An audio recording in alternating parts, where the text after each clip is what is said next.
Corporate social responsibility, or CSR, has become something of a buzzword in recent years as companies try, or at least appear to try, to make a positive contribution to society at large.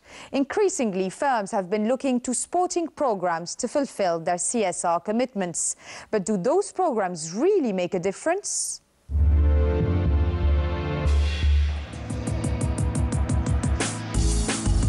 A glamorous sports awards ceremony, a grassroots rugby program, Premier League footballers in the community, and a World Cup for the homeless. Vastly different activities, yet all examples of the growing influence of corporate social responsibility, or CSR, programs in the world of sport. The investment that the Premier League now puts into CSR is equal to what the overall turnover of the Premier League was 10 years ago. So that just shows how much this element has grown. Sponsors are now looking for a much more rounded package. I think they want to make sure they're engaging within the local communities, CSR programs that allows them to really activate the other rights they have as part of their packages. And at this conference in London examining the value of sporting CSR, one major theme to emerge, the increasing need to nurture a solid corporate reputation rather than simply attaching your brand to showcase events. Companies now more than ever need to look to the values that they have, and CSR is a very important part of that. The consumers out there are looking around now at values, and this whole kind of situation with in UK at the moment with banks collapsing, MPs, and their expenses schemes, people are looking for something that's authentic. If you or someone you know is being bullied, it's important to tell someone. Now, there's little doubt a CSR program can benefit its participants. Research taken 6 months after the 2007 Homeless World Cup found 30% of the players had found a job and 40% improved their housing situation. When I've got in here and I've seen maybe 100 people that have been where I've been and have come out the other side, and now they're helping other people like me. And it just gives you a lot of hope. As for the Premier League's Kicks program designed to get teenagers off the streets, the results are verified by the police that when the children are attending Kicks, antisocial behaviour goes down by 50% in those areas.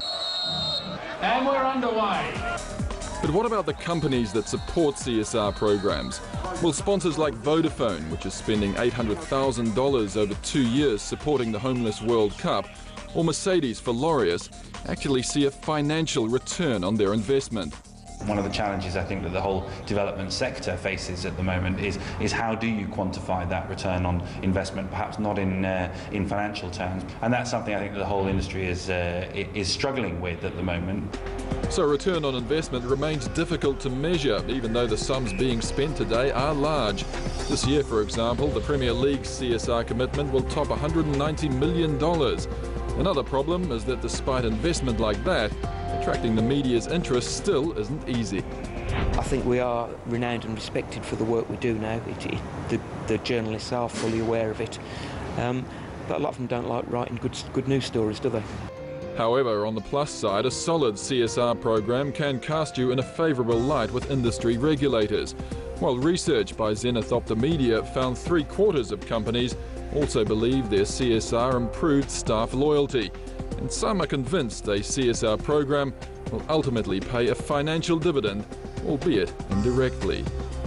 At the start, some of it is very much about corporate philanthropy and giving and the feel-good factor that creates.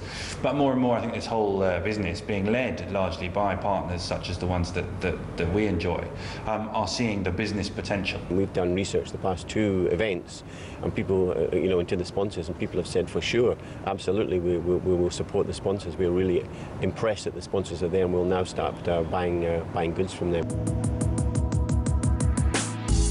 In the current recession, the temptation for companies could be to concentrate on immediate survival by slashing their CSR budget.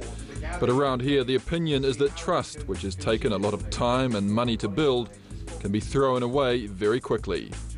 So building corporate social responsibility into your marketing mix as an integrated, fully fledged component of what you do is no longer an option. It has to be done. And I firmly believe that the companies that invested in CSR are the ones that are going to come out really stronger after the recession. In other words, while people's spending may change, their thinking probably won't. So take the short-term view, and ultimately you may struggle to hit your long-term goals.